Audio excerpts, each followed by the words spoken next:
Hello and welcome to the Paper Talk. Today is transfer deadline day. We're about 12 hours away from the window slamming shut, and in a window that's seen Bruno Fernandes join in what is the second highest transferred valued player there's ever been in a January transfer window, only behind Virgil van Dijk. United might be looking at some more reinforcements up in the striker end. Ole said after the game against City that he wants a striker who wants to break the nose or break a toe or get a goal. Is he going to get some? We've just shortlisted some players here that I'm going to discuss about that have been coming out in the news recently. So we'll go through them now. The first one is Bournemouth's Josh King. Now, Sky are saying that we've had a £27 million bid rejected for Josh King. He's an ex-United player. He sort of knows the club. He's been here before. He's also got a pretty good, decent record at Bournemouth. But this season, unfortunately, he only has scored 3 goals. Whether, that's any indication of how poor he's been or how poor Bournemouth have been this season. Maybe in the United system, he could, flourish and be back to the player that he could be again. Sky have been pretty vague. Simon Stone, has said that Eddie Howe has been really vague on whether Josh King is going to stay. Now, Josh King, he's not quelled the rumour. He's not told anyone this isn't happening. He's just said, we're just going to play it by ear. So, yeah, we've got about 12 hours until then. We'll have to just see what happens. He said, I'm not going to deny anything you've read, but I don't want to talk about it too much. He's much valued and loved by us. So it's going to be hard to get away. £27 million, I thought, would be enough for Bournemouth to actually, twist and sell him to us. So I didn't really understand that one, really. I do think that this one probably isn't going to happen, though, mainly because I don't see us doing a deadline day deal. I think the last deadline day deal striker we got, our player, was probably Radamel Falcao in the early hours of the morning. So that was always fun because that ended fantastic, didn't it? But, yeah. But apparently as well, because Bournemouth missed out on Jarrod Bowen, it doesn't look like this is going to happen at all. So as far as I'm concerned, I would like Josh King as a backup striker. I think Ollie's alluded to this sort of backup striker sort of player since Rashford's been injured. He just wants a short-term player just to fill a stopgap in whilst Rashford's just getting fit. And speaking of a player who probably would fit that stopgap bill pretty well is Edinson Cavani. Now, Cavani has had a deal to Atletico Madrid fall through. All transfer window, it was made known that he'd handed a transfer request in. United would probably love to have got him because he's a type of player with a profile that, it would fit very perfect. You looked at players that we've brought in on loan in the past, such as, Henrik Larsson's one of them, in that, he's an experienced seasoned striker. Yes, he's not going to get you double figures in goals, but he'll probably get you some pretty important ones. So I was thinking that, as well with Larsson, he was there to sort of teach those younger kids on how, because I remember like Rooney and Ronaldo as well would always look up to him. So Cavani, it's 6 of one, half a dozen of the other. I'd only want him for 6 months. I think that his wages would be extortionate as well, because I think that part of the reason why Atletico didn't want a deal done in the end is because Thomas Lemar didn't happen. So Thomas Lemar didn't leave Atletico Madrid, So, yeah, as far as I'm concerned, this is another one. I think King's more likely than Cavani. Cavani's your sort of wild card, big name, money signing that'll probably, sell a few shirts, so to speak, be a big name and will probably raise the spirits around the club a little bit more, especially in the attacking sense, because Martial isn't really pulling up trees at the moment and Ollie's seeming a little bit disgruntled with him. So for me, Cavani, I don't think this one's going to happen. I think he's probably going to end up staying at PSG behind the pecking order now of Mauro Icardi, who seems to have took his spot right up there. So a striker that we got linked with yesterday, today has just been confirmed in the last few hours that it's not going to happen, is Willian Jose. So Willian Jose, he's got 8 goals in 16 starts for Sociedad. He was offered to United, but Spurs wanted him. To me, this stinks of a typical power play where they know that a club are in for him, so we're going to scare you and we're going to say, your rivals want you. So like Bruno Fernandes with Barcelona might have sped up the Bruno deal. We'll never know, but he was always there to just pressure United into sort of getting this one over the line. And I'm surprised that Bruno Fernandes didn't go down to the wire, really. We signed him a few days in advance. I think this is why all these other names started cropping up now. Like, we've just gone through 3 players then that had Fernandes not have been done by now, we wouldn't even be talking about, because all we'd be talking about is Fernandes going to get done? We need at least one player. We've got the one player for a pretty hefty fee. But when all he's talking about needing a striker, this is the back end of the season now. Fixtures are going to start to pile up. This is where it really matters. This is where top fours decided. This is where champions are made. This is where you win cups. You need sort of a striker that is going to drag you through them. He's going to score a goal out of the blue. I always remember Van Persie was like one at West Ham away when he just scored, just like one touch bang. Is Martial that type of player? I don't know. Willian Jose, however, we'll probably never know because Willian Jose has been ruled out. Simple as that. Spurs want him, and that's it. I said yesterday when I heard this, I said, this is just pressure. It's just pressure. I wouldn't read too much into it. Plus, as well, when a player gets offered to you, I mean, do you need to be offered to play for United? I think every player would love to be offered to play for a Premier League side, especially one like United. If a player was offered to play for anyone who was, Madrid, your Barca's, I think they're always going to do it. I think most players would love to be offered by their agent. So, yeah, as far as I'm concerned, I don't really see that one happening. But, you never know. I mean, Solskjaer's been banging on about Sanchez next season. Could he be a long-term, short-term plan in the next season? He could come back in. I don't think so. I think we need to look elsewhere. I think Haaland would have been a good buy, but he's gone to a feeder club in Borussia Dortmund. He could up his pedigree there. He could turn into a world-class player there, get his figures up. 6 months at Salzburg, he was like a household name by that point. He could probably come to United in the next few years, along hopefully with his teammate Jadon Sancho. So yeah, I think in January I always hate the term. There's no value in the market. It's always tough to get players in January because it's not. Because you see the players that have gone in January transfer windows.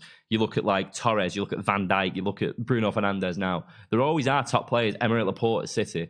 There's always a player there that is going to, with the exception of Torres, is going to probably beef you up and kick you onto that next gear. So I always do think that this is a really important window. I don't think it's as important as a summer window, obviously, because you can get more players, you can get all your summer reinforcements, pre-season, yada, yada, yada. But as far as I'm concerned, if we do get a striker over the line, this would be a pretty successful winter transfer window. If you said to me on New Year's Day that we'd be getting, in a month's time, we'd be getting not only Bruno Fernandes, but we'd also be getting a backup striker because Rashford's going to be out for the rest of the season. I'd be gutted about Rashford being out for the rest of the season. But I'd be more happy about the fact that we've got another striker in just to take the weight off Martial a bit. Because if Martial as well gets injured, we've only got Mason Greenwood up front. We are so thin in that front line. It's ridiculous. So I feel like we need to start buying rather than selling. We've just seen Marcus Rojo leave back to Argentina. And if Ole as well is going to start playing this 3 at the back system, which is deployed pretty recently, is it worth getting rid of centre-backs when you always need another one, especially when he's versatile? I mean, Rojo could play as a wing-back, he can play on the full-back position, he could play centre-back. For me, I think the Rojo, I liked him. I would have liked him to stay. Because, again, I don't think we should have got rid of any players whatsoever. I'm going to be horrible here and say, even Ashley Young, because at least he did a job, and it's numbers in the team. Especially when we're going to be playing this 3 at the back system, because we just keep getting players injured all the time. We're about 2 injuries away one injury away, in each position from just, it all coming down, so to speak. So let's just have a look at the comments. 30 million, Josh, is happening. Hope so, mate. Eddie Howe speaking on Sky early didn't sound confident at keeping King early. I just don't think he sounds confident at all. I think he's going through a pretty rough patch as a Bournemouth manager. Probably his worst stint since he's been there, really. It's not going well for him there at all, is it?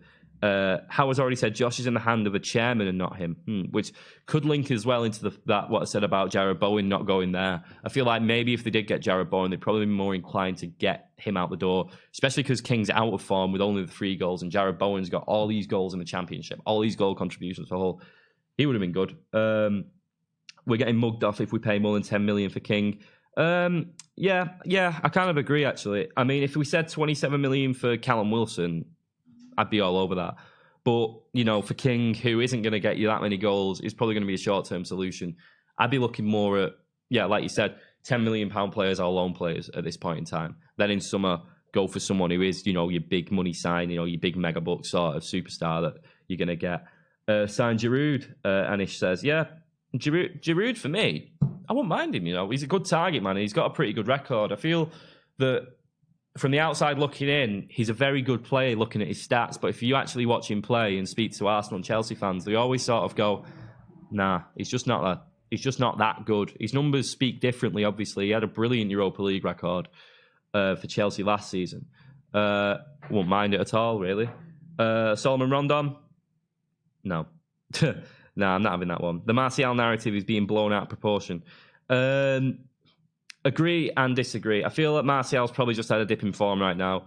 And I feel that he needs to step up. Rashford stepped up in Martial's absence. Now it's time for him to repay the favour, really. You know, the goals that Rashford scored when Martial was out were insane. I feel like Rashford dragged us through a lot of those games. I feel like Martial needs to start doing that. Against City, I will admit, he had poor service because Lingard was utterly dreadful in linking the midfield to the attack. Didn't like him whatsoever. And I did feel sorry for Martial. I thought he was a bit isolated. Didn't play to his strengths whatsoever. But with Martial, it's a bit of a weird one. I feel like he wants to be a winger, but he also wants to be a striker. But he's not. He's sort of like a jack of all trades, master of none. And I feel like we need a proper striker. We need a proper winger. We just need players like that just to get us through it, because you can't just keep on having players who can sort of do a shift in a few positions but not be a specialist in one. Is Welbeck alone potential deadline day signing? Says Jarvis Cocker. No. Not Welbeck. I was gutted when Welbeck left, I will admit, but injury record since he's left, goal scoring record since he's left, it doesn't make sense. I mean, he's from round our way, so it makes sense in terms of him being a local lad, already knowing everything about the club. So yeah, but footballing ability, not a chance for me.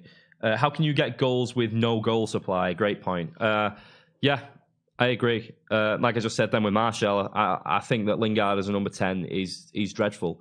He has this narrative that he makes the runs, which he probably isn't doing now because this season he's just been so poor. But every single ball he got, he pretty much gave away instantly. Fernandes is going to come in, hopefully make a bit of that position his own, because I'm sick of seeing players like Lingard and Pereira just be awful pretty much all the time that I see them. So if we just get a real number 10, or even if we play a 4-3-3 as a number 8, just knock some through balls in, get those balls into deep. Martial, I noticed as well, I don't know if it translates on the TV sometimes, but when you're at the game, he does make these sort of runs and then just stop doing it, because I feel like he goes, well, what's the point? I'm not even going to get the ball. The players don't know that I'm making these runs and they haven't got the ability to do it. Fernandes is that type of player, as is Pogba, but I think Pogba's race is run. I don't think he's going to, I don't know. I doubt that we'll probably see Bruno and Pogba in the same side. I'm not really sure about that one. Timo Werner, I'll bring that one back to what I said about summer transfers. I feel like Werner is one that you sort of set the feelers in for now. And I think they're already set, because we're already saying about what in a striker this, what in a striker that. Wouldn't mind getting him at all. I think he's a top centre forward. I feel like any club in the Premier League would probably take him at this point in time. He's a great player. Tevez, no. Not going into that one. You shouldn't even put it. Oh, joking. Sign Conor McGregor. Yeah. At least he'd break a nose to get up front or something like that. I think Jose would like that one. Martial, in my honest opinion, is better in the Rashford role. Tony isn't the goal scorer we need if we want to be a top 4 side. Yeah, I feel like the jury's still out on Martial. There's always going to be disagreement on both sides of the fence, because people love him, people hate him. It's as simple as that. It boils down to that. And it just gets to the point where you go, he needs to crack on. Like I just said then, he needs to sort of fill that role that Rashford's missed out on completely. So hopefully we get a striker in, or Martial's form picks up, or we just sign no one and you just ride it out till summer. And then, like I said, sign a big name, sign your Werners, sign your Haaland, sign your big names. So yeah, I think as far as we're concerned this season, transfers are done. Solskjaer, when asked about Josh King, said, I don't think we'll do any more business. I don't think. But he also said, relax, because whatever happens, happens. And we know how crazy transfer deadline day can be. So 12 hours from now, the transfer window will be shut. This is the last paper talk of the January transfer window. I've been your host, Adam. I shall see you in a bit.